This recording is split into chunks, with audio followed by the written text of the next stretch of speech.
그다음에 소리 공유, 화면 투. 자, 일단 이렇게 해놓고요.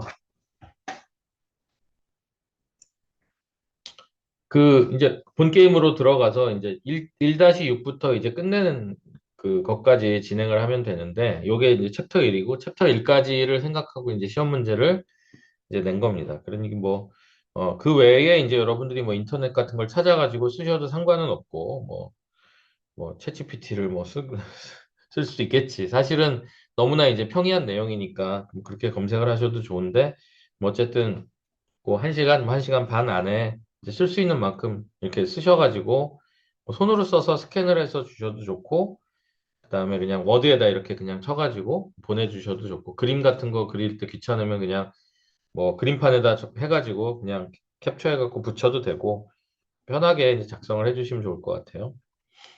어, 1-6번은 그래서 이제 앞서서 얘기한 것들을 이제 정리하면서 클래스 D 앰프로 이제 그 유도하기 위해서 설명을 하는 거죠. 지금 제목 자체가 결국 오디오 앰프의 기초를 배워야 되기 때문에 클래스 A, 클래스 B, 클래스 뭐 D, 클래스 G, H 이런 얘기들을 하기 위해서 도대체 앰프는 그러면 클래스 D는 왜 클래스 A보다 좋은지를 설명하기 위해서 앰프라면 이런 매트릭 그러니까 이런 지표를 파악을 해가지고 이거는 앰프가 이 지표가 이러니까 이게 더 좋아, 이게 더 뭐 별로야 이렇게 얘기를 하는 그 사항을 정리를 하고 있어요.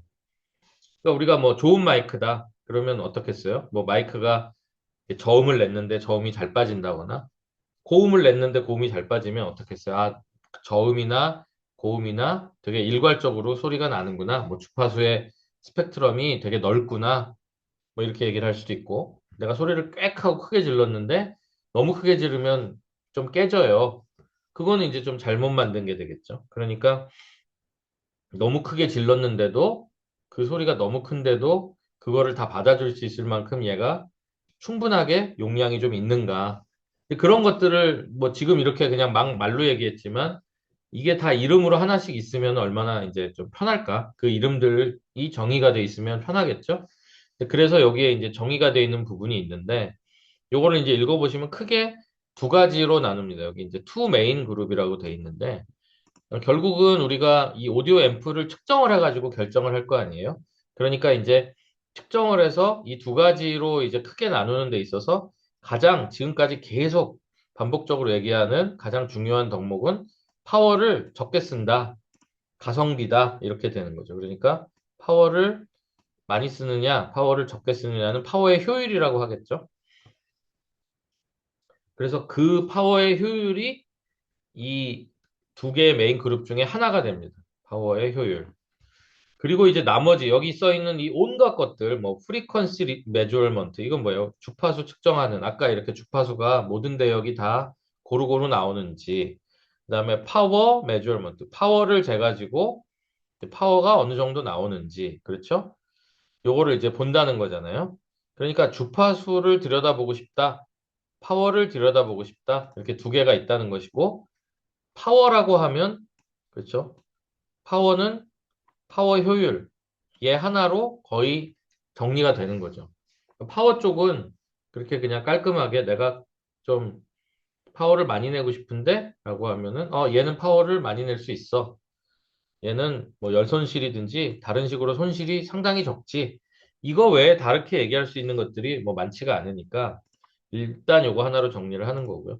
대신에 주파수는 들여다볼 것들이 이제 많은 게 그만큼 좀 여러 가지 성질을 가지고 있기 때문에도 그렇습니다. 근데 우리가 지난번에 여기서 얘기를 했나 잘 모르겠다. 그 소리를 크게 낸다. 그럼 내가 예를 들어서 요만큼을 녹음할 수 있는 기계에다가 소리를 크게 내면은 웨이브 폼이 이렇게 올라가다가 이게 다 버릴 수가 있겠죠. 그래서 이렇게 닿으면은 그렇죠. 여러분 자동차에서 머리 닿는 거랑 똑같죠. 내가 이제 차가 되게 높은 그 차를 타면은 이렇게 좀 흔들려도 머리가 닿질 않잖아요. 그런데 이 천장에 있는 공간이 너무 낮아. 이미 이렇게 낮아서 내가 조금만 해도 닿겠는데 이러고 있는 상태에서 뚝을 만나면 덜컹하면 어떻겠어요? 바로 닿겠죠? 근데 그 자동차에서도 우리가 이 위에 있는 이만한 공간을 이제 헤드룸이라고 얘기를 하죠. 여기가 헤드룸. 자동차는 또 다리에다가는 뭐라 그래요? 레그룸이라고 하죠. 앞에 이렇게 무릎하고 요 무릎 앞에 닿는 데가 레그룸이 좁으면은 똑같은 걸 또 넘으면은 이렇게 덜컹덜컹해서 부딪힐 거 아니에요. 그럼 무릎이 아프겠죠? 그래서 차가 쾌적하게 잘 만들었냐 볼 때 헤드룸이 넓으냐, 뭐 레그룸이 넓으냐. 그래서 스포츠카 타면은 헤드룸은 없죠. 이렇게 다 납작하게 만드니까. 그런데 차가 좀 긴 무슨 뭐 외건이다, 뭐 팰리세이드다 이러면은 막 레그룸도 넓고 천장도 넓고 헤드룸도 넓고 이렇게 되겠죠. 그러니까 기본적으로 우리가 이 헤드룸 자체를 내 머리가 찌그러지지 않는 그렇죠. 내 머리가 찌그러지지 않는 기준이 될 텐데 제가 시그널이라고 하면은 제가 시그널인데 이 시그널에 머리가 눌린다. 그래서 제 머리가 망가졌다. 시그널 자체도 머리가 눌리면 이제 망가진단 말이에요. 이제 그렇기 때문에 어, 내 주파수별, 그러니까 내가 주파수가 이제 여러 가지가 있겠죠. 낮은 주파수 친구가 있고, 중간 주파수 친구가 있고, 높은 주파수 친구가 있는데, 이런 친구들이 그 이제 헤드룸이 어떠냐에 따라서 이제 눌리는 것들이 좀 다른데, 대부분은 이 저주파 쪽 사인파가 저주파 쪽에 있는 이 파형을 일일이 만약에 이렇게 다 찢어서 하나씩 보게 된다면 이 저주파 친구들을 다 하나씩 떼어내가지고 이 EQ에 있는 저주파 친구들을 사인파로 그림을 그려보면은 얘가 상당히 키가 큰 친구가 되고요. 이제 위로 올라가면 올라갈수록 이런 친구들은 키가 좀 작아요. 왜냐면 아까 얘기한 그 파장 자체가 작게 되면은 키도 좀 전반적으로 줄어드는 경향이 있다. 그래서 웨이브 폼이 저같이 이제 큰 어떤 웨이브가 있다면 헤드룸에 이제 눌리는 친구들은 이제 비교적 저음 쪽에 있는 친구들이 아무래도 좀 눌리게 되겠죠. 몸이 크니까. 그리고 이제 고음 쪽에 있는 친구들은 아무래도 키가 애초에 작으니까 뭐 눌릴 기회가 그렇게 많지는 않은 거죠. 그러니까 그런 의미에서 그 헤드룸이 정해준 어떤 범위를 넘었을 때는 내 머리가 찌그러지니까 그런 것들을 우리가 디스토션, 그러니까 눌렸다는 얘기죠. 눌려서 디스토트, 변형이 됐다라는 얘기죠. 그런데 내가 눌려가지고 변형이 되면 이제 머리가 이렇게 네모내지겠지? 내 머리가 동그랗게 잘 만들었는데 네모난 머리가 되겠죠. 네모난 머리가 된다는 거는 여러 가지 배음이 탄생한다는 것을 의미를 해요. 요거에 대해서 이제 슬라이드를 하나 좀 볼 수가 있는데, 음, 어디 있지? 여기 아니고, 강의 자료, 잠깐만, 3장?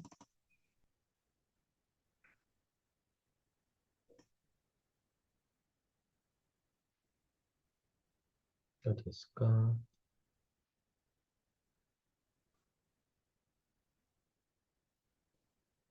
2장인가? 아닌데, 3장에서 봤는데,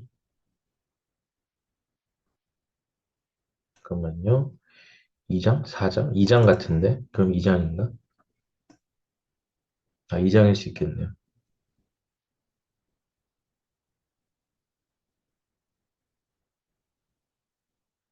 2장에 보면 여기 있다. 자, 뒤에 건 닫고. 자, 여기서 보시면, 사인파가 되게 여러 가지가 있어요. 사인파가 있는데, 요 사인파 모양이, 이 사인파가, 그러니까 우리가 이제 뭔가 우리를 구성하고 있는 소리들의 총 집합은 사인파의 모음으로 나타낼 수가 있다. 요런 게 이제 나중에 이제 배우시게 되는데, 어떤 사인파가 있어요. 하나가 이제 나는 계속 이런 사인이 있고, 어떤 애는 지금 여기 두 번째 있는 친구는 3분의 1 크기로 걔보다 3배 빠르게 움직여. 그 다음에는 키는 좀 더 작은데 걔보다 훨씬 더 5배로 빨리 움직여요. 이런 애들을 이제 더하면은 어떻게 되냐면 사인파를 모아놨을 때 이렇게 좀 큼직한 사인파랑 키가 좀 작으면서 잔바리로 움직이는 사인파랑 키가 더 작으면서 더욱더 촘촘하게 움직이는 사인파를 세 개를 더했더니 네모 반듯한 모양이 좀 되는 거예요. 이렇게 네모난 모양이 되더라. 그렇죠? 약간 네모난 모양이 되는데 이게 음, 이쪽에 창을 좀 미리 열어놓질 않아가지고 조금 죄송합니다. 여기에 PPT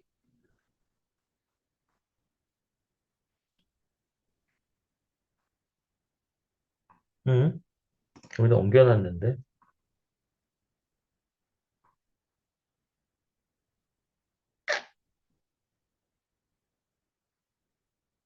옮겼는데 없어졌네. 하여튼 저쪽에 저쪽 컴퓨터에 있고 그래서 그렇게 그 사인파들의 조합을 통해서 네모나게 뾰족하게 돼 있는 모양이 그 사인파의 아까처럼 이제 사인파의 여러 가지를 합쳐서 네모 모양을 만들었다면 반대의 생각을 할 수 있잖아요. 반대의 생각은 뭐냐면 내가 이렇게 동그란 머리, 사인파 같은 머리를 가지고 있는데 헤드룸으로 인해서 내가 머리가 납작해지면요. 반대로 이 네모난 머리가 포함하고 있는 사인파는 옛날에 동그랬던 머리의 사인파는 분명히 사인파 하나였는데 머리가 딱 눌리면서 저는 사인파들을 아까 얘기한 것처럼 여러 가지 사인파들을 만들어낼 수밖에 없는 위치가 되죠. 그 아까 키가 점점 작아지면서 더 잔바리로 움직이는 친구들이 생기는데 그런 애들을 모아가지고 화면에 찍어봤더니 배음이 생기더라. 근데 그 배음이 어, 내가 원래 가지고 있는 주파수의 속도보다 3배 빠르거나 5배 빠르거나 7배 빠르거나 같이 홀수배의 주파수 변형이 생기게 되었다. 그러니까 1배, 2배, 3배, 4배, 5배, 6배, 7배 같이 여러 가지 주파수 배음들을 우리가 통틀어 가지고 뭐 하모닉스라고 얘기를 하는데 그런 하모닉스 중에서 특별히 귀에 조금 더 자극적이고 요 네모난 파라는 게 귀를 상당히 자극시키는 이제 파가 될 텐데 그런 네모난 소리를 만드는 스퀘어 웨이브 같은 소리를 만드는 친구들을 모아 보니까 그 고스톱처럼 3579의 값들이 드러나게 된다. 3579의 값이 귀를 자극하게 되면 음이 상당히 예쁘지 않게 찌그러지는 것들을 이제 의미하게 됩니다. 그런 것을 다 모아가지고 토탈로 모아보면은 토탈 모아서 뭐가 나와요? 하모닉 디스토션이 나오게 되고 이것이 이제 좀 유명한 앰프 같은 거 사게 될 때 이 앰프는 너무 좋아요라고 광고할 때 THD라고 아예 노골적으로 써 있는 경우가 많습니다. 거기에 이제 노이즈까지 끼면은 토탈 하모닉 디스토션 플러스 노이즈라고 이제 얘기를 할 수가 있겠고요. 그렇죠? 그리고 지금 이것들은 다 어떤 주파수 특성이 나는 요런 사인 웨이브만 있는 게 아니고 다른 박자의 사인 웨이브들이 지금 생기고 있는 문제예요. 거기다가 추가로 이제 그 내가 연결하는 파워 서플라이, 그러니까 외부에 있는 아답터 같은 친구가 있을 텐데, 그런 데서 파워가 나빠가지고, 파워 상태가 좋지 않아가지고, 타고 넘어오는 그 지저분한 노이즈들도 있다는 거예요. 그런 노이즈를 원래는, 야, 파워야, 너는 여기다가 그냥 볼트값 반만 주고 좀 그냥 여기 우리 신호 가는 데는 방해하지 마. 이제 라고 하면은 좋은데 신호에다가 꼭 이상한 거를 이제 뿌리게 된다. 그런 애들을 좀 안 왔으면 좋겠다라는 게 이제 PSRR 뭐 이런 이름이 되겠고요. 그 다음에 이제 우리가 그 마이크에서도 아까 되게 큰 소리를 내면은 이 마이크가 감당할 수 있는 선형적인 구조에서의 내가 이쪽으로 통과시킬 수 있는 범위를 넘어서게 되죠. 그래서 이제 소리가 확 이제 깨지게 되는 그런 상황이 있는데 그렇게 선형적인 범위를 넘어서게 되면은 이제 주파수가 이런 박자의 주파수가 있고 막 빨리 움직이는 주파수가 있다고 합시다. 그럼 이게 주파수의 두 개 박자가 다른데 얘네들 두 개의 값이 그러니까 주파수니까 당연히 어떤 그 주파수 특성의 값이 볼륨이 되게 클 수가 있겠죠.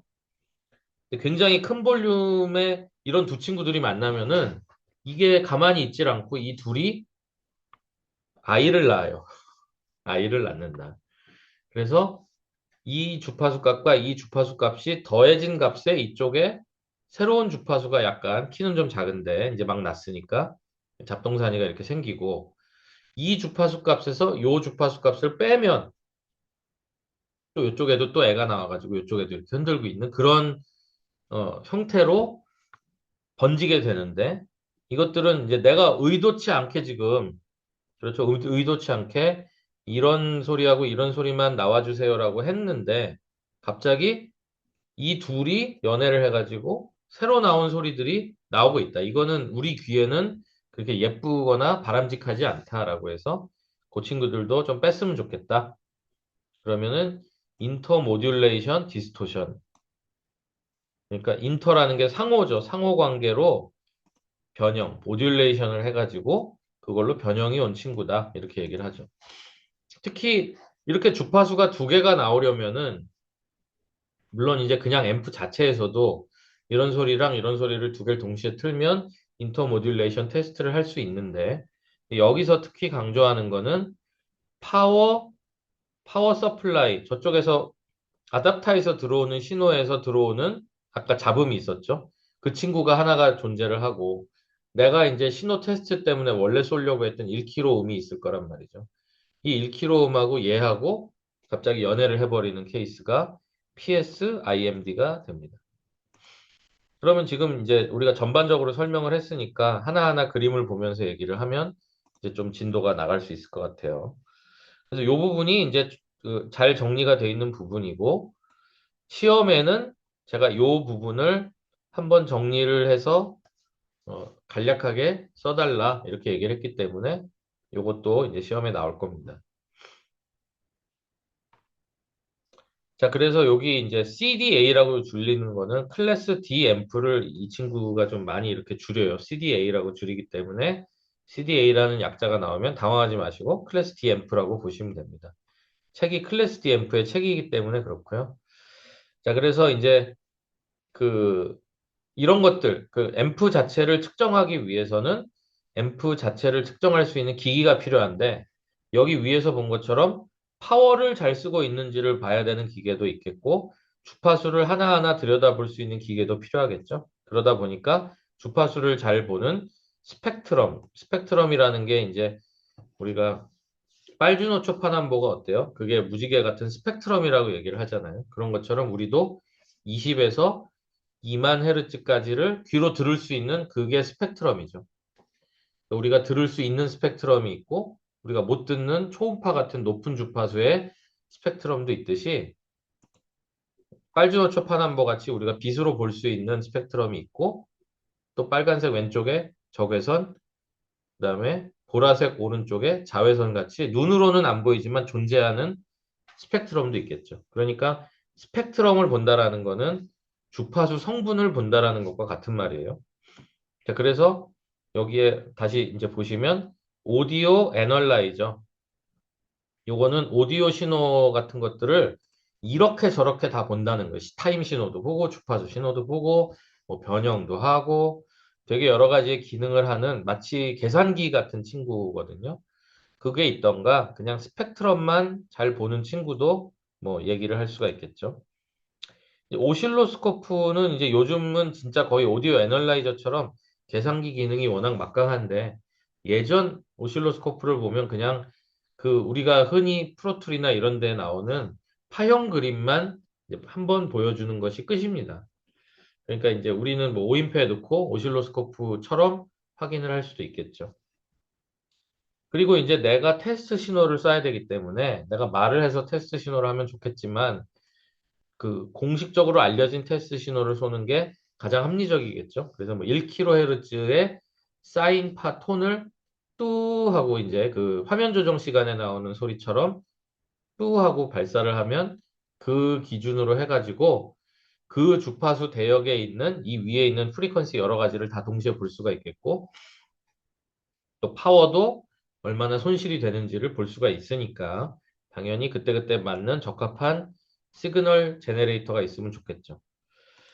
뭐 기타 등등 해가지고 여러 가지 테스트를 할 수 있는 기기들이 존재를 합니다. 자, 다시 이제 우리 이야기로 돌아와서 뭐 테스트 셋업이라든지 뭐 스피커를 붙인다든지 여러 가지 이제 내용이 있습니다만 여기부터 우리가 좀 의미 있을 것 같아요. 아이고. 여기부터 의미가 있겠죠. 가장 많이 쓰는 시그널은 아무래도 기본적으로는 이제 사인파가 되고요. 기본적으로 1kHz인 것들이 약간 기준이 됩니다. 그게 이제 화면 조정 칼라바가 이렇게 뜨고 뚜 하고 이제 그 여러분 유튜브 짤방 같은 데서 좀 사람이 되게 넋놓고 웃고 싶을 때 어떤 화면이 나오고 뚜 하면 어때요? 그냥 하하 이렇게 우리가 웃어버리잖아요.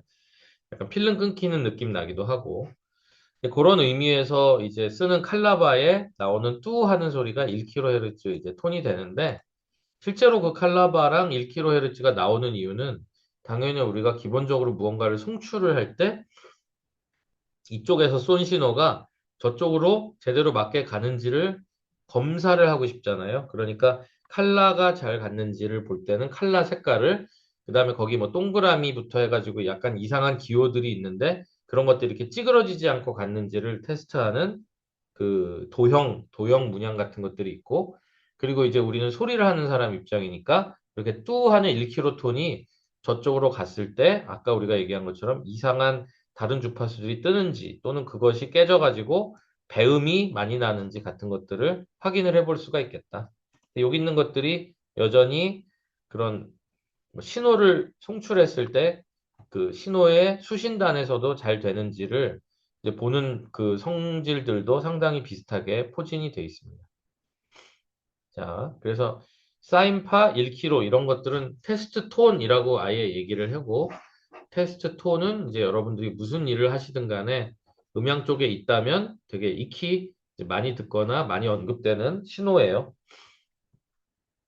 그래서 싱글 톤이라고 얘기를 하기도 하죠. 그러니까 뚜 하고서 그 위에 여러 가지 배음들이 하나도 없는 상태가 되기 때문에 그냥 순수하게 깨끗한 하나의 피크가 뜨는 주파수에서는 하나의 피크가 뜨는 값이고 사인파에서는 항상 똑같은 주기로 위아래로 움직이는 사인파가 되겠죠.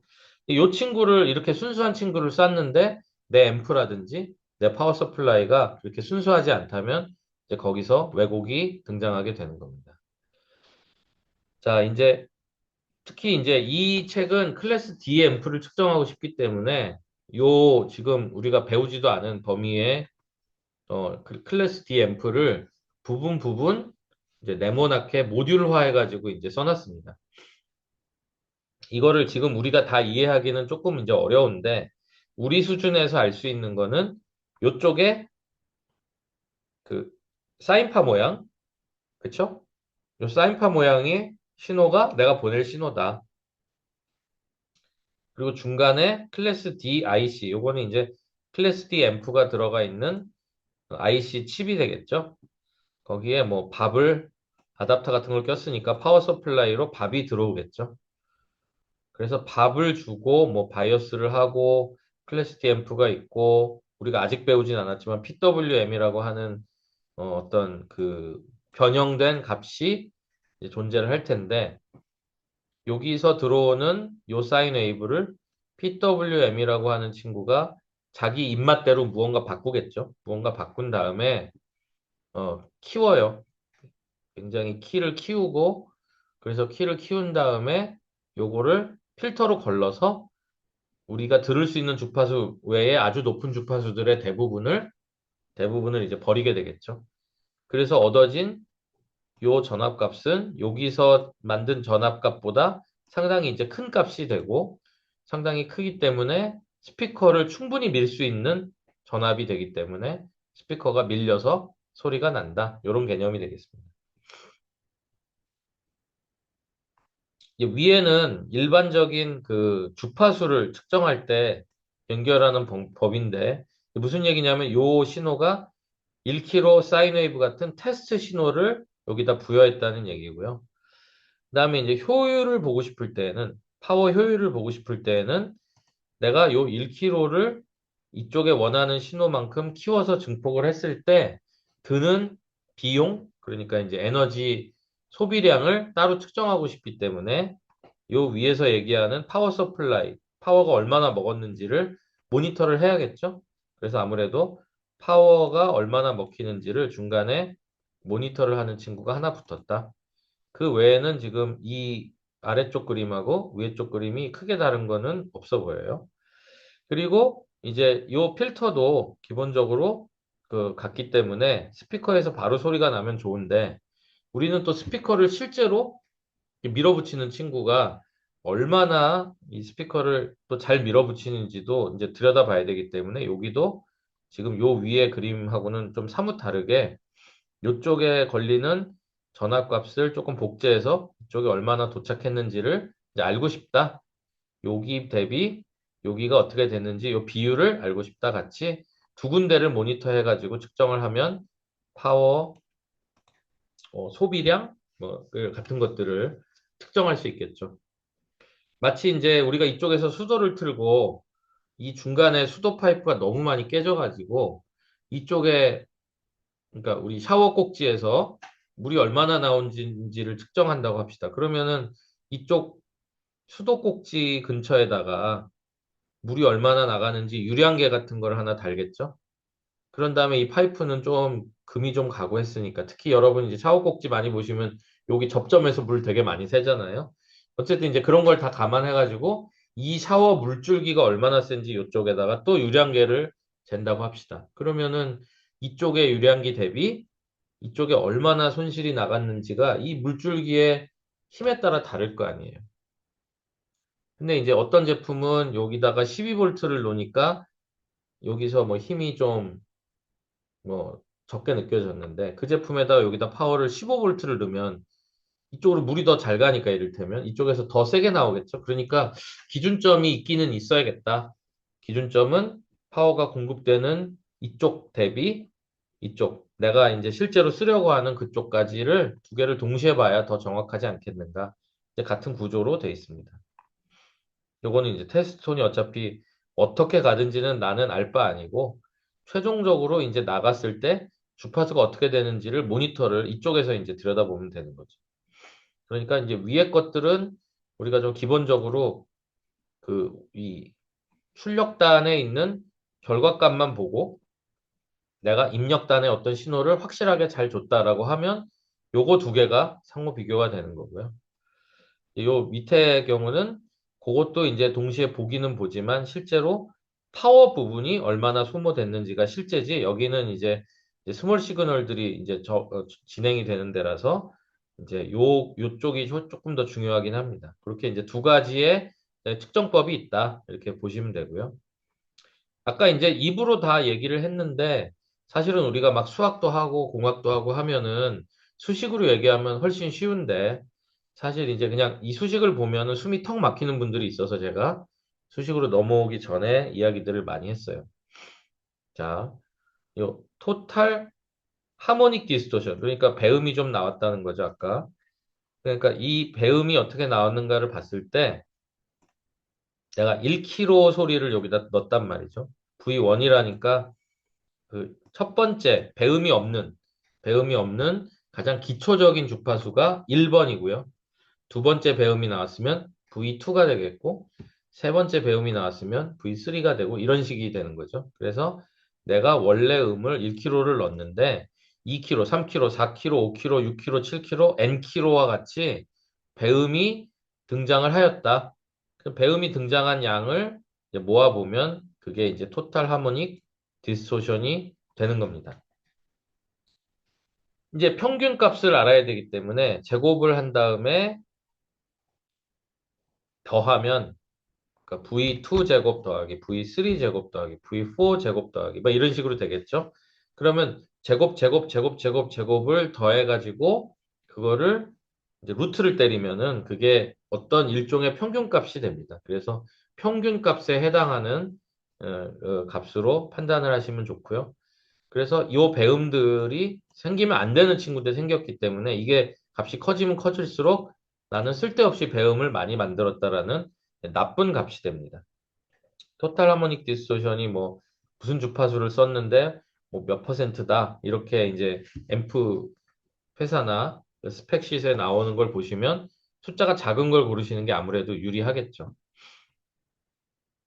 자, 노이즈까지 이제 붙이면은 이게 지금 멀쩡하게 V2, V3, V4를 했지만 VN은 이번에는 신호가 아니고 신호에 있던 친구가 아니에요. VI는 분명히 이 위에 그림에 의하면 여기서 나온 친구가 될 텐데 이 중간에 뭐 어디서 얘가 탔는지 뭐 어디서 탔는지 모르겠는데 노이즈들이 있을 거예요.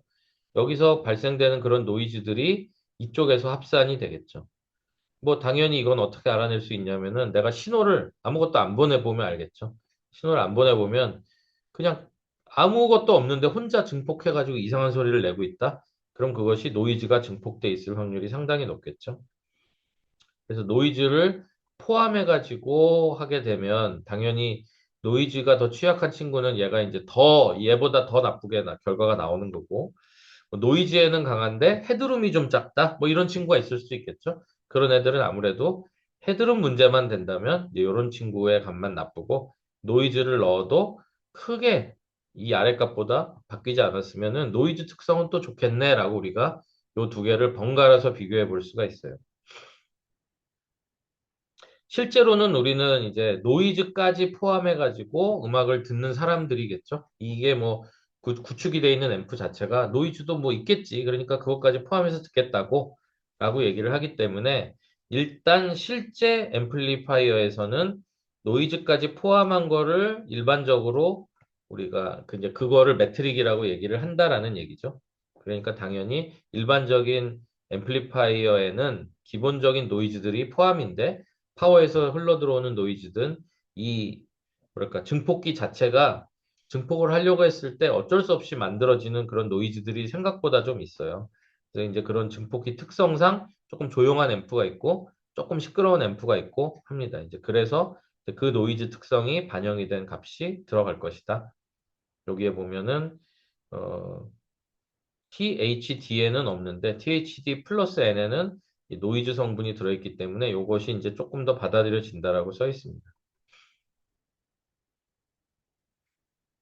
자, 그리고 이제 THD DN 하고서 이제 우리가 dB 값을 쓸 거냐 아니면 THD 플러스 N 하고 퍼센트 값을 쓸 거냐가 있는데 우리가 지금 모든 것들을 dB로 측정을 하게 되면은 이렇게 20로그하고 어쩌고 저쩌고 쓰는 이제 dB 값을 쓰는 것들이 뭐 눈으로 보기에는 쉬워 보이는데 요즘 클래스 D 앰프가 굉장히 작은 값을 이제 좀 나타내는 작은 값을 나타낸다고 하면은 뭐 dB가 뭐 dB 값이 좀 뭐랄까 숫자가 이게 그러면 뭐 작은 게 좋아요, 큰 게 좋아요, 뭐 마이너스가 좋아요, 플러스가 좋아요 같이 조금 이제 막연하게 보이기 때문에 퍼센트로 쓰게 되면은 확실하겠죠. 야, 이거 뭐 이자가 1%래, 2%래 얘기를 하면 바로 여러분들이 직감적으로 이제 아는 것처럼 퍼센트로 얘기하면은 야, 그래서 노이즈가 이거 토탈 하면 디스토션하고 노이즈가 뭐 다 1%래? 이렇게 얘기하면 야, 이건 뭐 딱 감이 오겠죠. 그런데 뭐 0.5%래? 0.1%래? 0.01%래? 막 이렇게 0.0000 같은 게 이제 들어가면은 갑자기 이거 막 너무 사고 싶겠죠. 그런 식으로 마케팅하기도 퍼센트가 확실히 조금 더 유리해 보이는 게 사실이네요. 자, 이거는 이제 어떤 의미냐면 아까처럼 이제 퍼센트로 돼 있고 10의 0승이 1이고요. 10의 1승은 10, 그다음에 10의 마이너스 1승은 0.1, 10의 마이너스 2승은 0.01 이렇게 되는 거죠. 그래서 이제 일종의 예인데 어, 내가 출력을 아웃풋 파워를 여기가 1mW, 10mW, 100mW와 같이 값을 아웃풋을 계속 높이면 높일수록 토탈 하모닉 디스토션하고 노이즈의 퍼센트가 줄더라.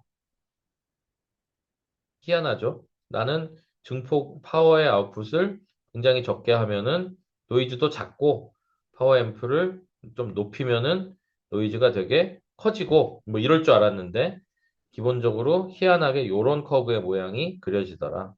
그러니까 이제 이게 적게 되려면 그러니까 THD 더하기 N 퍼센트의 값을 낮은 값으로 해야 우리가 홍보가 잘 되니까 그러면 계속 높이면 되겠네. 그럼 계속 더 아웃풋 파워를 좀 더 높은 곳으로 하면 좋겠네라고 갔더니 갑자기 어떤 시점이 지나면 디스토션이 갑자기 확 커지게 되고 갑자기 얘가 푹 올라가게 되고 심한 경우에 조금 더 지나게 되면 삑 하고 이렇게 올라가 버려서 아웃풋 시그널 자체가 어떤 임계점 이상으로는 이 파워 앰프 자체가 아웃풋을 더 올릴 수가 없는 지경에까지 이르게 되죠. 만약에 특정 값이 이렇게 등장을 했다면 당연히 이렇게 제일 낮은 부위 그 THD 더하기 N%가 좀 낮으면서도 내가 아웃풋 파워를 조금이라도 늘리면 바로 이렇게 디스토션이 생기지 않는 어떤 요런 영역 쪽을 공략을 해서 여기가 내 마케팅 포인트다. 여기에 아웃풋 파워로 이 전체를 시스템을 운용하자. 이렇게 얘기를 할 수가 있겠죠. 자, THD 더하기 N을 측정했을 때 단위가 우리가 이제 요 단위하고 요 단위가 있는데 아까도 얘기했지만 요쪽 단위가 느낌이 어때요? 뭐 금 99.9, 99.99% 하는 것처럼 훨씬 더 자극적으로 아름답습니다. 그렇죠? 0.01 어때요? 0.1 뭐 요런 느낌이 훨씬 더 우리한테는 자극적이다. 그러니까 100% 그렇죠? 우리가 이제 100% THD 더하기 N이 100%다라는 얘기는 아까 수식에 의하면은 100을 기준으로 했기 때문에 그렇죠. 100을 기준으로 위에가 100이 나오면은 100을 기준으로 위에가 100이면 로그 안의 값이 1분의 1은 로그 전체의 값은 0이 돼버리니까 0dB가 되는 거고요. 그게 이제 가장 높은 값이고 dB가 작으면 작을수록 이제 훨씬 훌륭한 기기가 되는데 이게 이제 사람이라는 게 마이너스 20, 마이너스 40, 마이너스 60, 마이너스 80, 마이너스 100 이거는 페이더를 좀 만지는 여러분들 이제 몇몇 입장에서는 더 직관적이라고 생각할 수 있죠. 아, 마이너스 100? 야, 진짜 작네. 마이너스 60? 그냥 그런가? 이렇게 할 수 있는데 소비자 입장에서는 야, 0점 몇 프로 막 이런 것들이 훨씬 더 짜릿할 수가 있겠다. 이거는 왠지 숫자가 크면 나쁜 거예요. 같이 한 번 더 물어봐야 되는데 이거는 누가 봐도 직관적이니까. 그래서 마케팅을 보면 이쪽을 조금 더 많이 요즘엔 쓰는 것 같습니다. 옛날엔 저 이것도 많이 봤는데. 자, 그래서 여기에 뭐 설명들이 조금 더 있고요.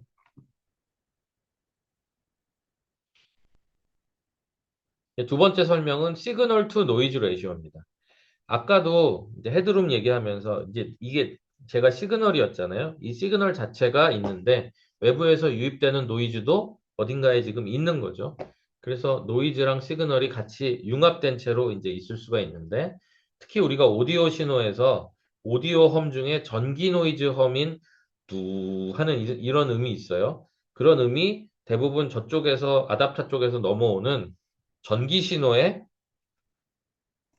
파워 서플라이 험에 아까 얘기한 그 깍두기 모양처럼 생긴 1배, 3배, 5배, 7배, 9배 같은 60Hz, 180Hz, 300Hz 같은 친구들이 키를 조금씩 달리해가지고 화면에 잡힙니다.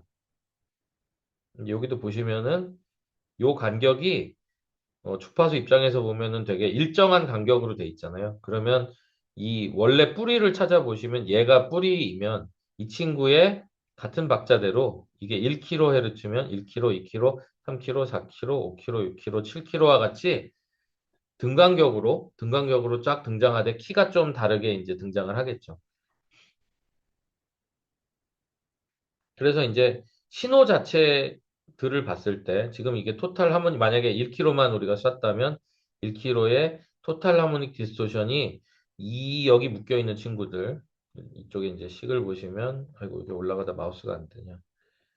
지금 이 제곱의 값은 저 친구들 그 뒤에 있는 하모닉의 값이고 아까 키가 큰 요 친구들은 요쪽에 잡히니까 토탈 하모닉 디스토션은 뭐 몇 퍼센트 이렇게 얘기할 수 있는 이제 그런 그림이 되겠죠. 자, 이제 여기서는 이제 이거 자체는 우리가 시그널이라고 하는데, 노이즈는 이제 어디에 성분이 돼 있는가? 노이즈는 대부분은 무슨 가우시안 노이즈라든가, 뭐 광대역 화이트 노이즈라든가, 우리가 이제 알고 있는 상식적인 노이즈들의 프로세스는 되게 통계적인 의미로 접근합니다. 통계적인 값이 되기 십상이고, 주파수에 이렇게 좀 공평하게 퍼지는 듯하게 보이는데, 이제 통계적으로 약간 유의미하게 뭐더 평균값이 있다거나 이렇게 존재를 할 수도 있어서 우리가 이제 어떤 주파수 대역에 어떤 노이즈가 있는지 그 노이즈가 어떤 의미를 가지는지를 사실은 노이즈 분석도 따로 해야 되는데 여기서는 이제 일반적인 노이즈를 얘기하기 때문에 일반적으로 우리가 가지고 있는 노이즈의 특성상 기본적으로 거의 모든 주파수에 골고루 있다. 이게 이제 타임존이면은 시간축에 노이즈가 뭐 꼈다가 안 꼈다, 꼈다가 안 꼈다 같은 느낌보다는 그냥 일괄적으로 되게 잔바리로 계속 노이즈가 껴있게 됩니다. 그 노이즈들을 특별히 분석을 해봤더니 노이즈 소스가 사실은 파워 서플라이 홈에서 오더라. 그것만이면은 뭐 파워만 내가 깨끗하게 하면은 회로가 엄청 깨끗하게 되겠죠. 그렇지만 이제 그것만으로 동작하는 게 아니고 이 스위칭 앰프를 쓰게 되면은 스위치 앰프에 그 전환이 될 때 전자적인 이동 같은 게 조금 뭐 난해하게 움직임으로써 생기는 노이즈들도 있게 되고요. 그다음에 이제 그 파워 앰프를 내가 좀 열을 세게 가해가지고 맨날 이렇게 빡세게 키면은 얘가 열이 많이 나니까 어떻겠어요? 내가 원래 내려고 하던 퍼포먼스보다 조금 왜곡되게 낼 수가 있겠죠?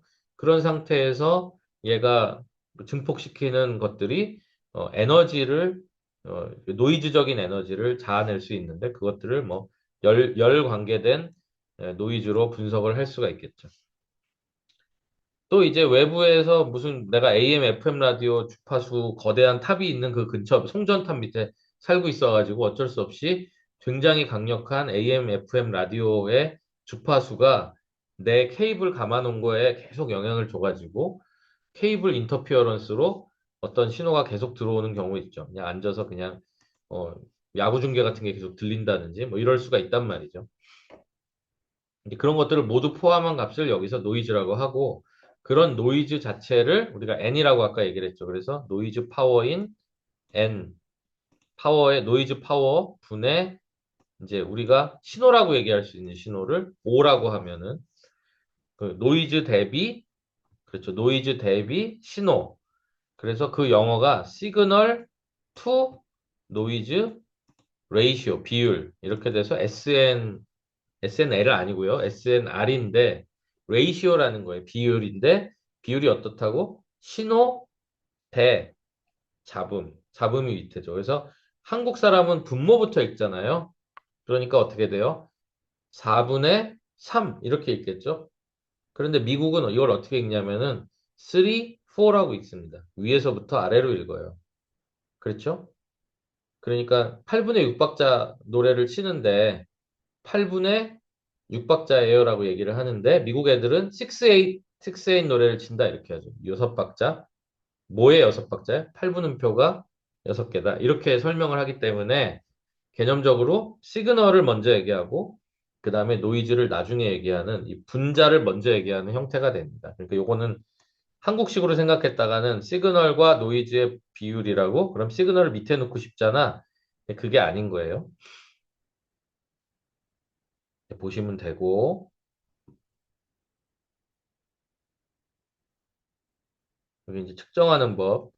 그 SNR 값을 측정하는 뭐 여러 가지 방법이 있겠지만 그 중에 하나는 프리퀀시를 이렇게 쫙 보고 그렇죠?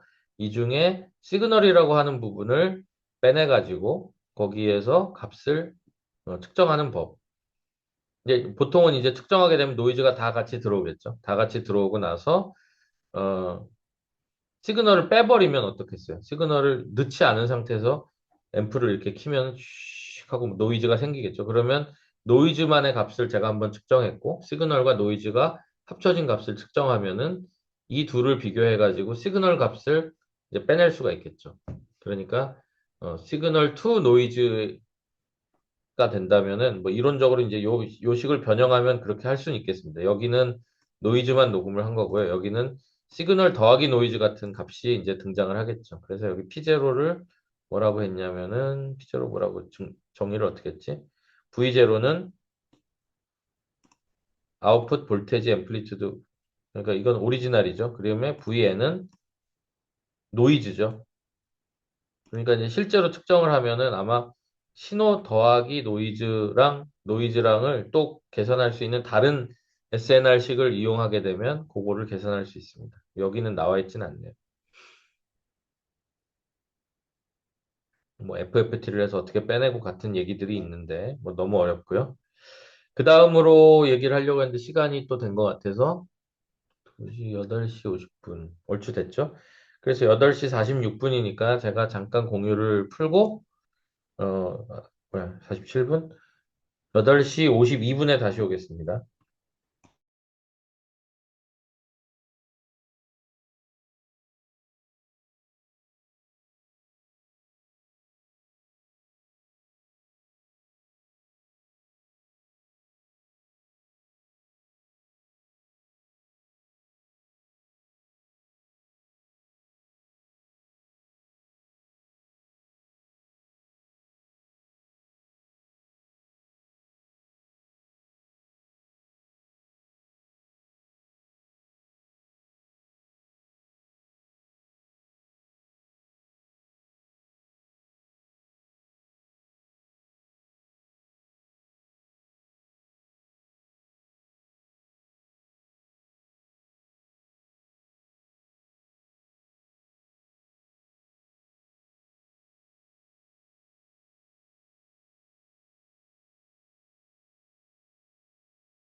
저는 맞고요.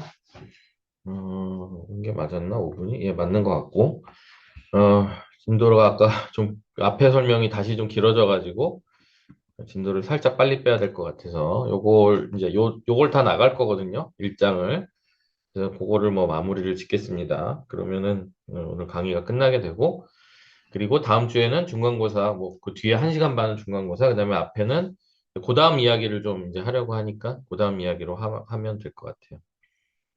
그 다음 얘기를 해봤자 이제 사실 클래스 D가 도대체 무슨 그 PWM이 뭐고 뭐 이런 얘기를 하니까 근데 이제 시험에 그게 안 나온다는 뜻이지 뭐 요 다음 이야기를 하는 거는 맞는 것 같고요. 오늘은 챕터 1 요거를 끝내도록 하겠습니다.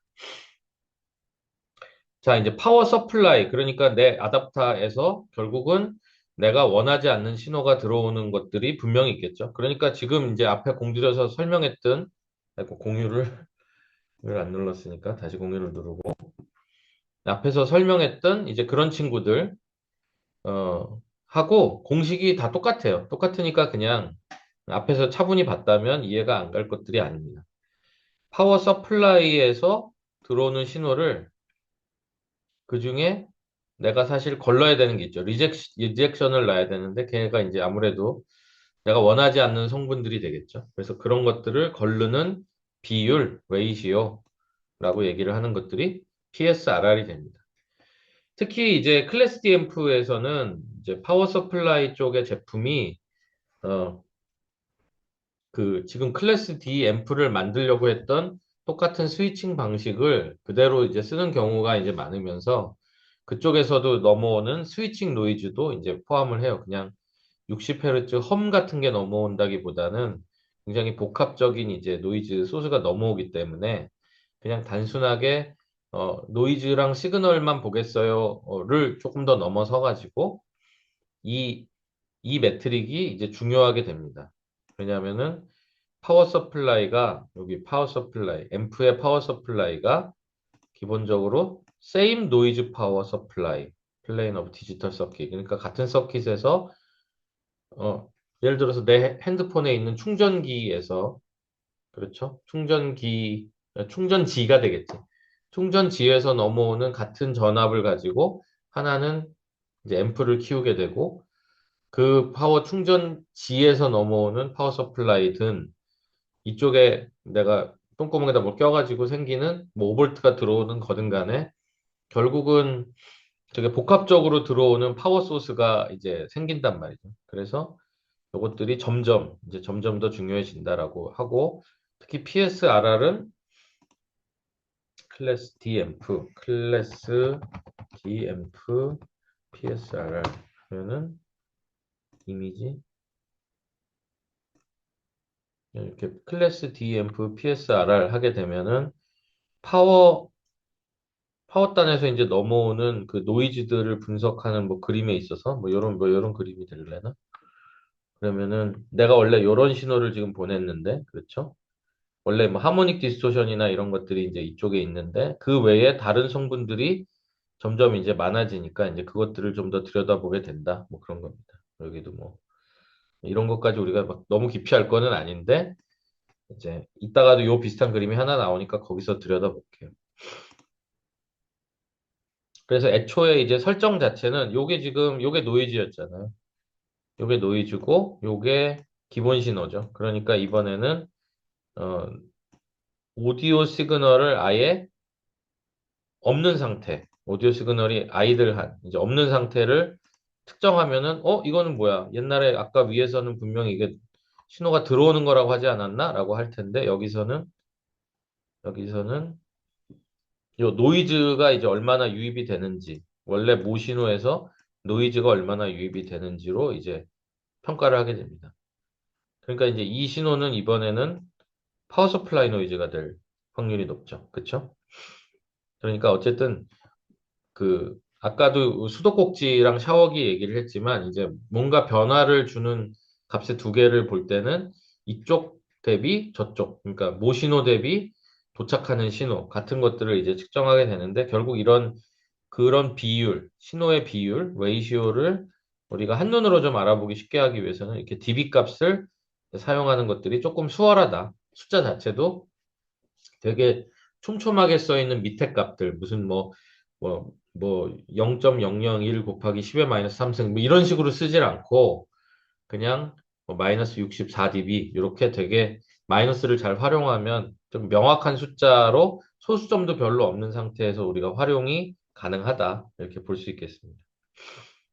이거 뭐 일종의 뭐 예도 있고요. 측정하는 법이 이제 나와 있는데, 내가 여기 앰프가 있는데, 217Hz 시그널 제너레이터 여기에 보면 뭐야? 어떤 케이스를 이제 해본 건데, 노이즈 시그널이 217이다.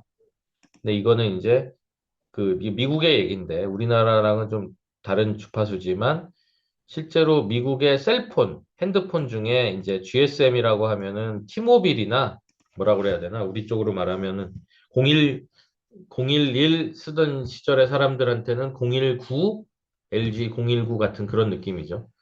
그러니까 이제 다른 프로바이더입니다. 다른 프로바이더인데 우리가 맨날 쓰고 있던 011, SK 같은 그런 그 주파수 대역이 아니고 그 GSM 밴드를 쓰면 그게 이상하게 이 클래스 D 회로나 앰프 회로에서 융합이 돼가지고 우리 귀에 들리는 어떤 217Hz로 들리는 그런 경우가 있어요.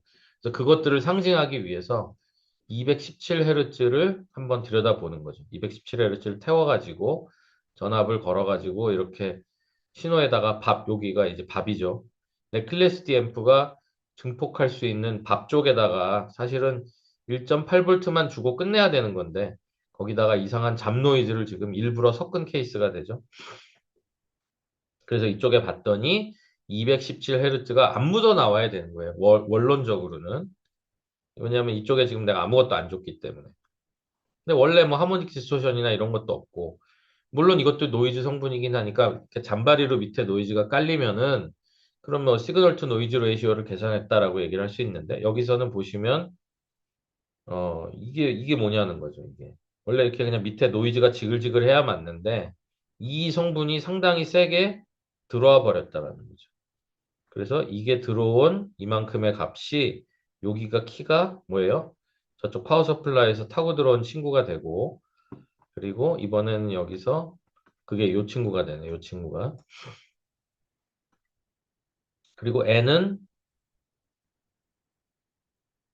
왜 저 위에지? 이번에 n은 여기 있죠. 마이너스 20dB 톤 시그널. 그러니까 이 뭐야?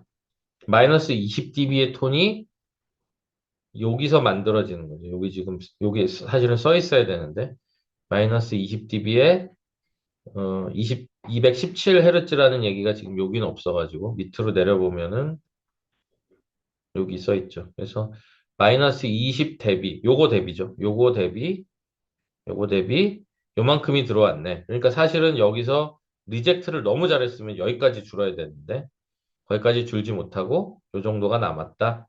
그런 얘기로 쓸 수가 있겠습니다. 자, 여기까지 이제 했고요. 자, 파워 서플라이에서 여전히 이제 217Hz가 이쪽으로 스며들 텐데 내가 실제 보내고 싶은 거는 1kHz란 말이에요.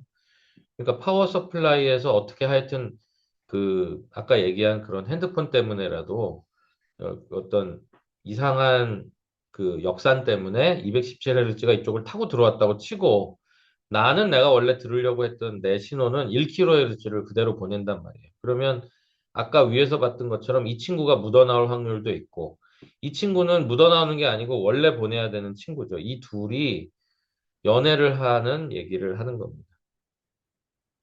자, 1kHz는 당연히 굉장히 큰 신호고요. 그리고 217Hz는 저쪽에서 묻어나온 신호가 됩니다. 그런데 이 둘이 나름 키가 큰 신호기 때문에 둘이 연애를 해가지고 1km 더하기 217Hz 그 다음에 빼면은 어떻게 되냐면 1km 빼기 217Hz가 되죠. 그래서 더하면은 암산이 쉽죠. 1217. 그 다음에 빼면은 암산이 좀 까다롭지만 어쨌든 783Hz. 이 둘이 이쪽에서 애기처럼 저요저요 하면은 그만큼 이제 우리가 의도치 않은 변형, 모듈레이션, 인터 모듈레이션이 발생했는데 결과는 그것도 디스토션이 아니겠는가. 그렇죠? 그렇게 쓰는 겁니다. 그림을 보시면 당연히 제일 큰 신호죠. 1km는.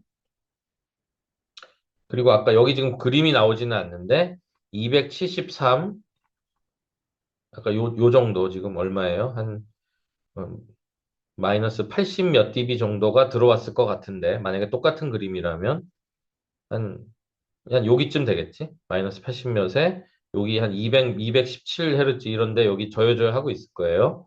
이 친구랑 둘이 더해지면은 여기에 되게 조그맣게 넌 리니어 이펙터로 비선형 이펙트로 어떤 친구가 생기고 이번에는 뺀 친구도 생기게 되는데 내가 보낸 신호 대비 얼마나 이런 친구들이 잔바리로 생겼는지를 보려면 기준점은 보낸 신호가 되겠죠.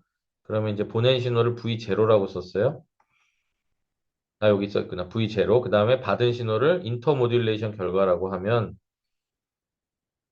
아까 시그널 투 노이즈 레이시오처럼 보낸 신호 대비 여기 인터모듈레이션 값이 되겠죠. 그러니까 지금 모든 공식이 시그널 투 노이즈 레이시오 공식처럼 사용을 하고 있다는 거죠.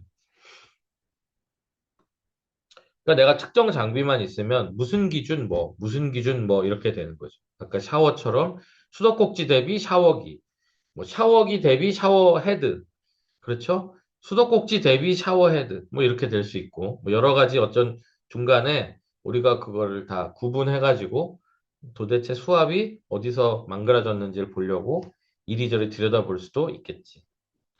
자, 그래서 여기까지가 이제 온갖 주파수의 이야기들을 한 겁니다. 그러니까 주파수에 뭘 얘기했냐면 사실은 주파수 성분이 생겼는데 그 생긴 내가 의도치 않게 생긴 그 친구들의 크기, 신호 대비 그들의 크기를 주로 이야기를 했습니다. 그러니까 아주 이상적인 이 앰프라면은 내가 신호를 보내면 신호만 증폭이 되는 것이고 그 외에 어떠한 성분도 굉장히 크게 증폭이 되면 안 되는데 부득이하게 헤드룸 문제라든지 또는 여기처럼 자기네들끼리 연애를 하는 문제라든지 이런 것들이 이제 생기기 때문에 이렇게 어떤 특정 핸드폰을 사용하는 곳에서 유난히 많이 들어오는 주파수가 있다든지 같은 것들이 실생활에서 영향을 많이 끼치고 있다. 이렇게 보시면 되겠습니다.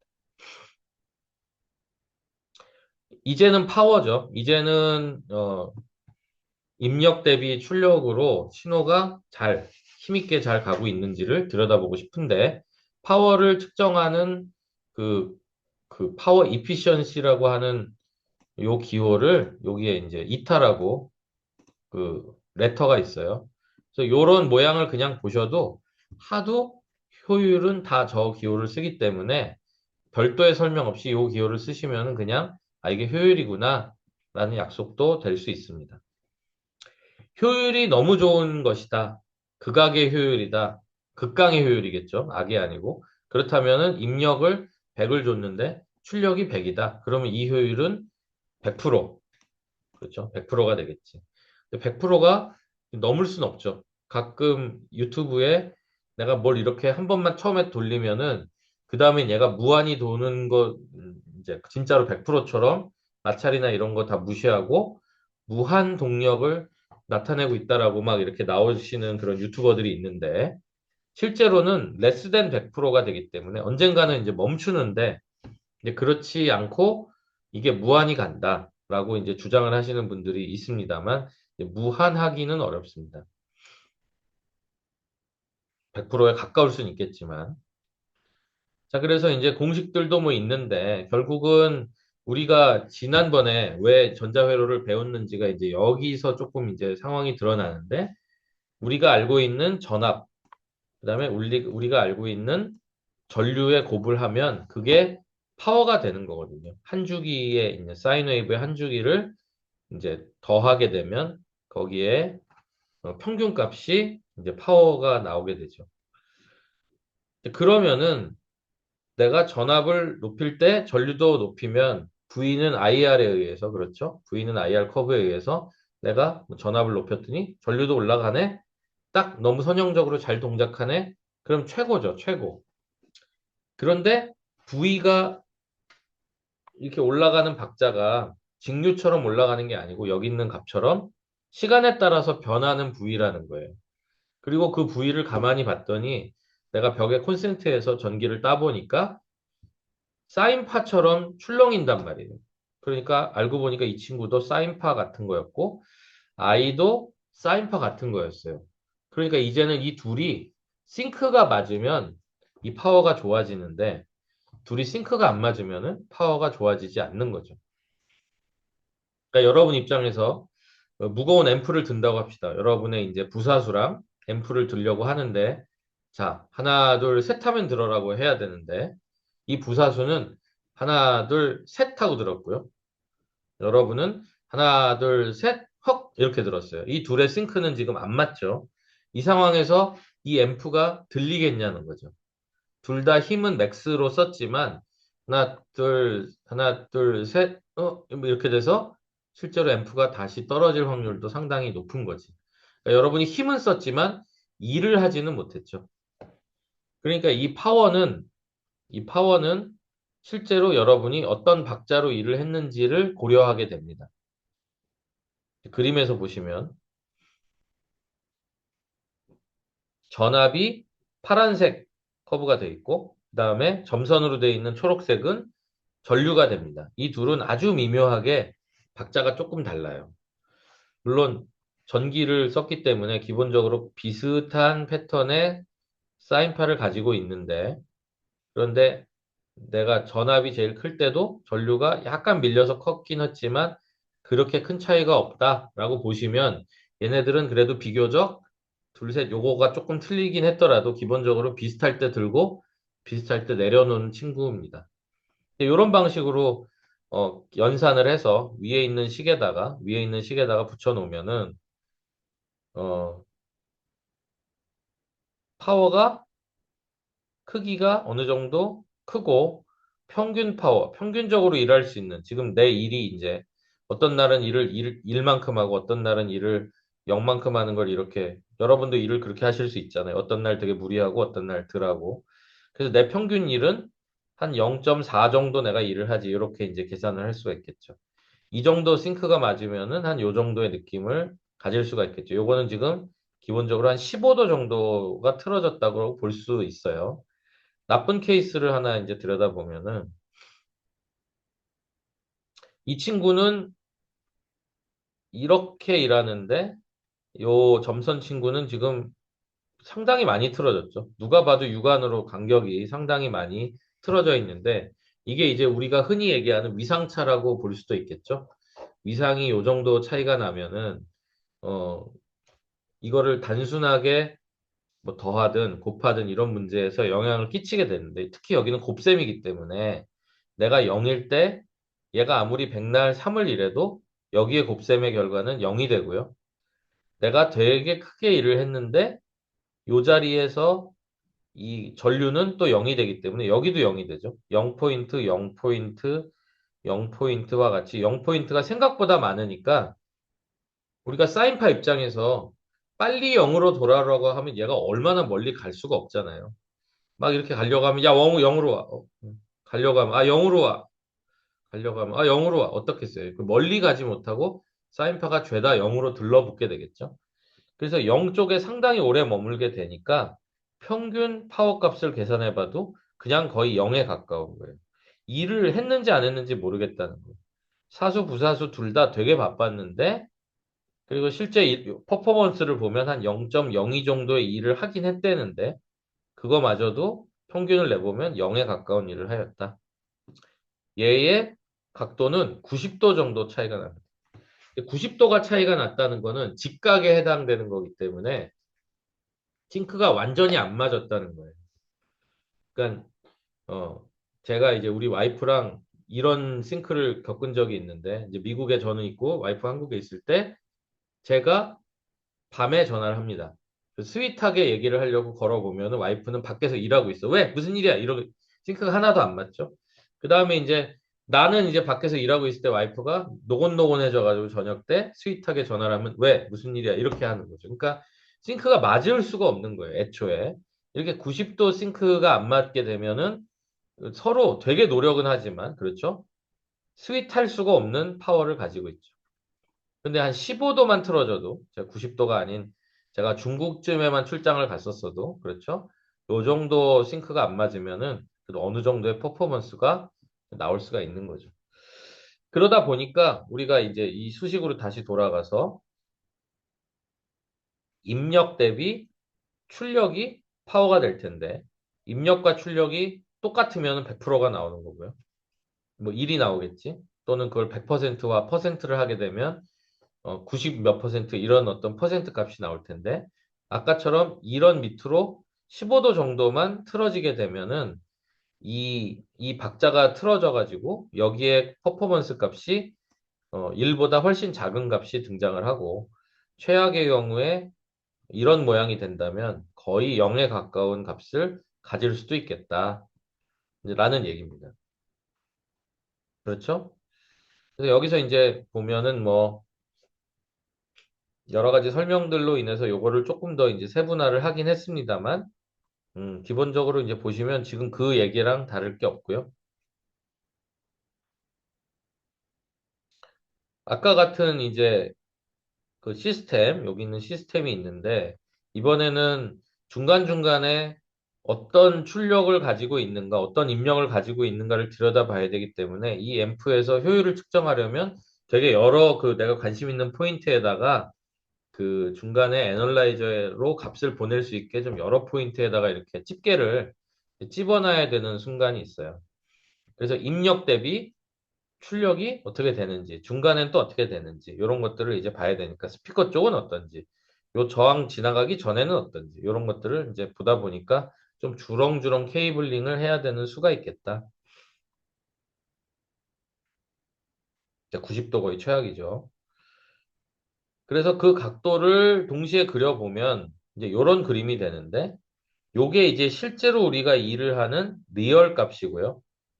파워를 리얼하게 동작을 한다는 거는 실제로 내가 힘을 썼는데 진짜로 일을 한 거를 의미하고요. 요쪽에 있는 허수, 이미지너리의 값은 내가 실제로 들었는데 이렇게 들어가지고 팔은 다 아픈데 둘 다, 뭐 앰프는 그냥 그 자리에 있는 거죠. 이런 경우가 요쪽에 해당합니다. 제가 아까 90도였다는 얘기는 뭘 의미하는가? 내가 실제로 파워를 다 썼는데 어디로만 썼어요? 이쪽으로만 썼죠. 그렇게 되면 내가 일한 값은 어때요? 빵이 나왔다. 아까 15도라고 했으니까 요게 만약에 15도라면은 내가 실제로 15도가 아니고 0도처럼 딱 맞았다면 여기 있는 비스듬한 이 화살표가 이렇게 기울어가지고 평지에 이 원을 그리듯이 다가오면은 상당히 더 일을 많이 했을 수도 있겠죠. 이만큼. 그만큼을 일을 못하고 이렇게 들리면서 이제 프로젝션이라고 하죠. 요 대각선으로 돼 있는 지금 회색 화살표가 이 리얼 값으로 프로젝션 돼서 떨어지는 요 값만큼 밖에 일을 못한다. 요거를 우리가 이제 좀 흔한 말로 코사인 값이라고 하긴 하잖아요. 요 대각선에 코사인 15도만큼 돼 있는 게 요 밑에 값이 되는 거죠. 이 직각으로 만나는 허수 쪽으로 화살표가 있다면은 코사인 90도는 빵이기 때문에 코사인 90도를 곱하자마자 나는 일을 안 했다는 게 증명이 되겠죠. 마이너스 90도도 마찬가지고요. 그러니까 코사인 세타라고 하는 값이 효율을 구하는데 상당히 중요하게 의미가 되고, 코사인 커브를 생각해 보시면 0도일 때가 1이고 90도일 때가 0인 그런 커브 모양대로 효율이 줄어들게 된다. 코사인 커브의 그 떨어지는 모양대로 효율이 줄어들게 된다는 걸 알 수 있죠. 자, 그래서 이제 보시면은 여기에 이렇게 복잡하게 써 있는데 우리가 좀 알아듣기는 어렵지만 지금 설명을 들어보니까 왜 여기에 코사인이 있는지 정도는 알겠다라고 이제 보시면 되겠어요. 그리고는 뭐 설명이 있는데 조금 알아듣기 어려우니까 그냥 그 정도로 넘어가고 하면 되겠습니다. 자, 그 다음은 우리가 지난번에 얼핏 얘기했죠. 그 오디오 클래스 A, 클래스 B, 클래스 AB 이런 얘기를 이제 했는데 클래스 D 부분이 좀 없었기 때문에 거기를 얘기를 하려고 합니다. 자, 클래스 A, 클래스 B, 클래스 AB, 뭐 C는 잘 안 쓰니까 그런 이제 앰프들이 있고요. 여기에 뭐 설명이 어느 정도 써 있는데 우리는 알고 싶은 게 여기 지금 클래스 C까지 써 있는 다음에 클래스 D가 지금 설명이 없어요. 왜 그러냐면은 클래스 D를 설명하고 싶은데 나는 다음 챕터에서 계속 얘기할 거거든 이라고 얘가 좀 아끼고 있는 겁니다. 아끼고 있으니까 여기 아쉽지만 클래스 D 설명이 없으니까 그냥 아이고 아쉬워 하고 이제 일단 넘어가겠는데 얘가 얘기하고 싶은 거는 무슨 얘기냐면은 내가 클래스 A, B까지 만든 사람이라고 칩시다. 클래스 A, B까지 만든 사람이 있는데 클래스 D가 나오면서 효율이 막 거의 100에 가까운 식으로 되니까 약이 오른 거예요. 클래스 A 이렇게 사인파 또는 클래스 B처럼 위에만 증폭하는 친구 하나, 밑에만 증폭하는 친구 둘, 그래서 둘을 이렇게 이어 붙인 거죠. 클래스 A는 여러분이 편의점을 낸 다음에 이제 혼자 일하시는 거죠. 이건 뭐 누가 돈을 훔쳐갈 걱정도 안 해도 되고 그냥 혼자 일하시면 됩니다. 이렇게 혼자 한 사이클 하루 종일 일하시면 되겠죠. 아무 문제가 없어요. 아주 아주 깨끗한 상태죠. 그런데 이제 야 이렇게 해가지고 난 죽겠는데 내가 예를 들어서 알바를 하나 써가지고 저녁 6시까지 일을 시키고 그 다음에 내가 그 다음 날부터 새벽 6시까지 일하면 어떨까? 이렇게 이제 했더니 효율이 좋아지는 거예요. 효율이 좋아졌다. 그런데 이제 우리가 전자회로에서 한 0.6볼트나 0.7볼트 다이오드 때 배운 그 볼트만큼 이 전자회로라는 애가 반응을 안 하고 그냥 죽어버려요. 0.7볼트보다 더 줄 때부터 나는 일함 약간 이렇게 되는 거죠. 이제 그러다 보니까 여기 있는 그림처럼 여기 있는 그림처럼 이렇게 켜지지 않고 0볼트에서 이렇게 옆으로 따라가는 친구들이 자꾸 생긴다. 이런 친구들을 없애기 위해서 그 6시에 근무교대 하는 친구랑 여러분하고 요 위치 조정을 해야 된단 말이지. 이 친구가 계속 7분씩 늦는다고 여러분이 그냥 나는 그 6시에 그러니까 이 친구가 지금 아, 여러분이 사장이죠. 사장이 6시 7분에 와 계속. 그럼 이 알바가 그냥 6시에 떠나요. 7분 동안 어떻게 하냐는 거지. 그렇죠? 그러니까 얘기를 해야지. 야, 너 6시 3분에 떠나. 그리고 사장도 좀 일찍 와. 그래갖고 어때요? 이걸 맞춰. 이걸 맞추면은 멀리서 보면 그 편의점이 박자가 착착 맞게 돌아가는 것처럼 되죠. 사실은 양쪽에 희생이 있었죠. 양쪽에 요 0점이 안 맞는 거를 양쪽에서 좀 적당히 희생을 해가지고 요 부분을 세밀하게 맞췄다. 그래서 약간의 효율이 떨어지더라도 사인파가 멀리서 보면 클래스 A랑 똑같이 된 거예요. 그래서 여기까지는 다 너무 좋아했단 말이죠. 그런데 여기서 얘기하는 건 뭐냐면은 클래스 A, B는 아무리 그렇게 예쁘게 만들고 클래스 A 대비 거의 2배 수준으로 효율이 좋다고 하더라도 클래스 D 같은 그 당시에는 80 몇 퍼센트 또는 90%의 그런 고효율을 만들 수가 없었어요. 기껏해야 뭐 50% 60%니까. 그래서 고안한 게 요, 요 전자회로랑 요 전자회로가 아까도 얘기했지만 이제 켜지지 않았을 때 얘가 계속 일을 합니다. 야, 나는 증폭하는 애인데, 그리고 계속 일을 해요. 얘도 특별히 켜지지 않았는데도 계속 일을 해. 그러니까 이 친구가 계속적으로 엄청나게 큰, 여기 지금,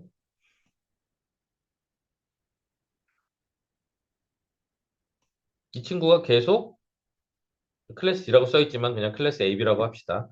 이 친구가 여기서 밥을 계속 먹어서 15볼트 같은 값을 계속적으로 여기서 준단 말이에요. 그게 내가 신호를 조그만 걸 보냈을 때는 15볼트까지 필요도 없는데, 이게 무슨 1볼트짜리 신호라고 하면 얘를 뭐 한 10볼트까지 튀긴다. 이러면 15볼트일 필요도 없는데도 계속 밥을 준다거나 더 크게 만드는 파워앰프라서 뭐 얘가 뭐 한 30볼트 계속 줘야 된다. 이러면은 그 전압 때문에 손실이 나는 게 아니고 전압과 전류의 복합적으로 인해서 전류가 실제로 과전류가 흘러가지고 파워의 손실이 계속 먹히는 경우가 있단 말이에요. 그렇게 되면 아까 이 커브처럼 VDD라고 하는 값이 일괄적으로 이런 값을 계속 가지게 된다. 그러면 어떻겠어요? 지금 앞에 키가 조그만 친구가 있는데도 밥을 저만큼 주고, 키가 큰 친구가 왔으니까 어떻겠어요? 아, 그때는 이만큼 준 게 진짜 아주 훌륭하겠죠? 그리고 다시 사운드가 작아졌는데도 밥을 이만큼 주면은 지금 저 점선 대비 전력 낭비가 심각하겠죠? 그래서 이제 클래스 G 앰프는 무슨 짓을 하냐면은 내부적으로 모니터를 두고 뭐 중간 사이즈가 들어올 경우, 큰 사이즈가 들어올 경우, 뭐 작은 사이즈가 들어올 경우 같은 스텝을 만들어 놓습니다. 그래서 내가 어느 정도까지 밥을 줄지를 결정을 하는 거예요. 여러분도 이제 집에서 요리를 할 때 친구가 올 때는 요리를 4인분을 하고, 뭐 예를 들어서 내가 혼자 먹을 때는 1인분을 하고, 뭐 애인이 올 때는 2인분을 하고 같이 누가 얼마나 오는지를 알면 그만큼에 해당하는 아웃풋을 줄 수가 있는데 여러분이 모니터 시스템이 너무 없고 서로 전화가 없어가지고 아무 때나 친구를 데려오는 뭐 좀 미친놈 같은 친구가 집에 같이 룸메라든지 이러면 어떻겠어요? 계속 나는 모르니까 계속 4인분을 하고 있는 거예요. 이런 상황이 되면 엄청난 낭비가 되는 거죠. 그래서 미리 얘기를 해가지고 오늘은 2인분, 오늘은 4인분, 그렇죠? 그다음에 오늘은 뭐 3인분 이런 식으로 그 1인분, 2인분, 3인분, 4인분 같은 좀 어느 정도 결정된 스텝으로 모니터를 하는 방식. 요거를 이제 클래스 G 앰프라고 합니다. 클래스 D를 배우지도 않았는데 G를 얘기하는 거는 애초에 여기서 보시면 알겠지만 클래스 G 앰프가 파워 효율을 높여야 되는데 어느 기점으로 높여요? 클래스 AB 대비 높이려고 했다. 그러니까 지금 클래스 D까지 가지도 않았고 클래스 A, B를 더 좋게 하기 위해서 또는 클래스 A, B를 이기려고 요런 클래스 G 아이디어를 했더니 효율이 많이 좋아졌더라 같은 게 있는 겁니다. 그런데 아이러니하게도 클래스 D 앰프도 이렇게 VDD의 값이 일괄적으로 이렇게 켜지는 경우가 있습니다. 그러면 클래스 D가 이거를 보고 어떻게 했겠어요? 클래스 AB를 이기려고 클래스 G가 만든 이 아이디어를 D가 갖다 쓸 수도 있단 말이에요. 그래서 클래스 D가 이거를 써버리면 어때요? 효율이 더 좋아져. 그러니까 클래스 D를 클래스 AB가 따라가려고 노력을 하고 있는데 중간에 클래스 G가 얘 정도 부시려고 기술을 하나 이렇게 만들었는데 잔바리로 얘가 이걸 빨아먹어가지고 더 올라가는 약간 그런 케이스가 된 거죠. 그렇죠? 그러니까 클래스 D가 클래스 G까지 먹으면 더 좋은 효율이 되는 거고 클래스 AB가 클래스 G를 먹으면 근데 뭐 사실은 먹었다기보다 클래스 G가 이미 그런 아이디어니까 그래서 클래스 G 앰프는 그거대로 한 그 정도 위치를 차지하고 있다. 물론 이게 이제 소리가 커지는 거를 딱딱 이렇게 변하는 거에서 이제 퍼포먼스적으로 에러가 나올 수도 있겠죠. 있겠지. 그렇지만 어쨌든 효율, 지금 아까 주파수적인 여러 가지 문제, 그쪽에서 뜨는 노이즈 문제는 각각 카테고리적으로 우리랑 지금 상관없는 얘기를 하는 거고, 요 뒤에 얘기, 효율만 바라봤을 때는 클래스 G가 효율이 좋겠죠.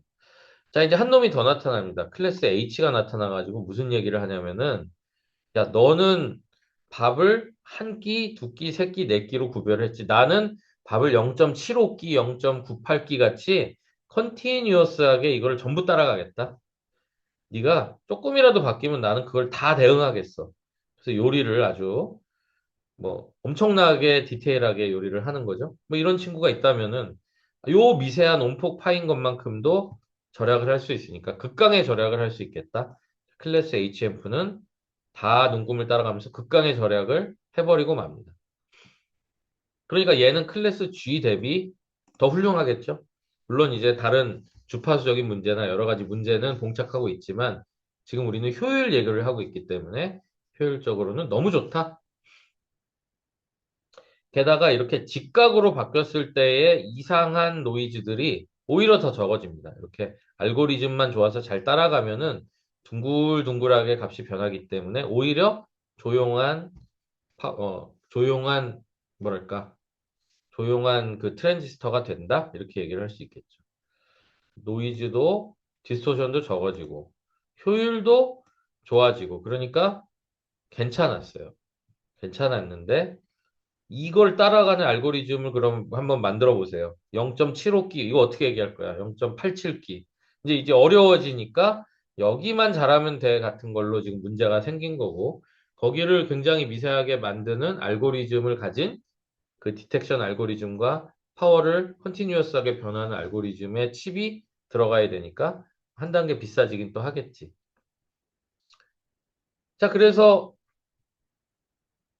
그 칩을 또 구동을 하고, 그렇죠? 그 알고리즘을 구동하려면 또 칩을 구동하고, 거기엔 또 파워 서플라이가 들어가고 하겠죠? 그러니까 이제 결국은 또 총체적으로 계산을 해봤더니, 이게 효율이 지금 생각한 것처럼 극악으로 좋아지지는 않고, 게다가 비용이 증가하였겠죠? 그렇죠. 그냥 막, 비용이 뭐예요? 오늘 몇 명와 걔는 얼마나 먹어? 이거 다 비용이잖아요. 걔는 반 공기만 먹는데 오늘? 뭐 이런 걸 체크를 하고 있는 거지. 그러니까 너무 답답하게 했지만 알고리즘 자체는 되게 예쁘죠.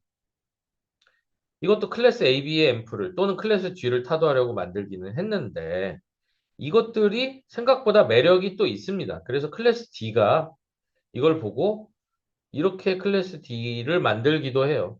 또 이렇게 만들기도 합니다.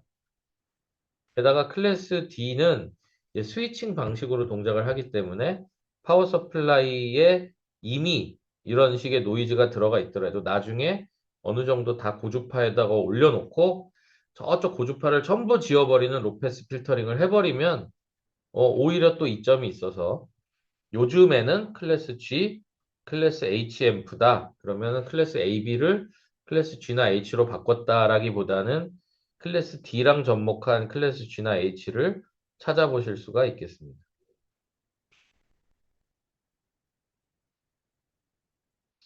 그래서 여기를 더 읽어보시면은 이제 비슷한 얘기들이 나오고요. 그리고 이제 클래스 D 얘기를 이제 여기쯤에서 이제 합니다. 그래서 이상적인 클래스 D 앰프는 100% 같은 효율도 달성할 수 있다. 요즘은 이제 90%는 웬만하면 다 넘는 것 같고요. 90 몇 프로냐 같은 얘기를 하는데, 그럼에도 불구하고 뭐 92%보다 95%가 좋다, 뭐 95%보다 97%가 좋다처럼 얘기를 할 수는 있으나, 이제 90% 이상 정도 되는 효율이 되면은 기본적으로는 상당히 이제 높은 효율입니다. 그래서 클래스 D 앰프 자체가 효율을 극강으로 추구하는 방식으로 막 드라이브가 된다기보다는 이제 어느 정도 효율이 다 보장이 되니까 다시 원점으로 돌아와서 아까 얘기했던 프리퀀시 이야기를 하는 거예요. 이런 거 있죠. 프리퀀시 이야기나 뭐 토탈 하모닉 디스토션 같은 얘기를 조금 더 많이 하는 거지. 그러니까 옛날에 효율이 조금 낮았을 때는 효율도 이기려고 했고 이런 그 주파수적인 부분도 해결하려고 했으나 뒤로 가면 갈수록 효율이 이미 너무 좋아진 회로들이 나오면서 지금은 야, 효율은 다 된 거 아니야? 같은 이야기를 조금 더 많이 하고, 그리고는 주파수라든가, 뭐 헤드룸이라든가, 뭐 디스토션이라든가, 이런 얘기들을 이제 조금 더 많이 스펙에다가 하고 있다. 이렇게 보시면 되겠습니다. 자, 클래스 D, 요거를 이제 우리가 이제 챕터 2 때 배우긴 할 텐데, 그냥 기본적으로 요거만 보시면은 사인 웨이브가 이렇게 있는데, 이 사인 웨이브를 코딩화하는 거예요. 그래서 내가 이렇게 그러니까 일종의 약속이지. 우리끼리 그냥 약속을 하면 되는데 만약에 내가 이 사인 웨이브가 이렇게 내 입장에서 봤을 때 제일 큰 값이라고 생각하는 곳에다가는 뭐 이런 겁니다. 이렇게 제일 긴, 긴 VA 값을 어사인 해야지라고 얘기를 하고요. 만약에 이 사인파가 제일 작아져가지고 누가 봐도 여기가 제일 작잖아요. 누가 봐도 여기가 제일 작은 곳에다가는 VA 값을 제일 짧게 해야지. 같은 코딩이 있는 거예요.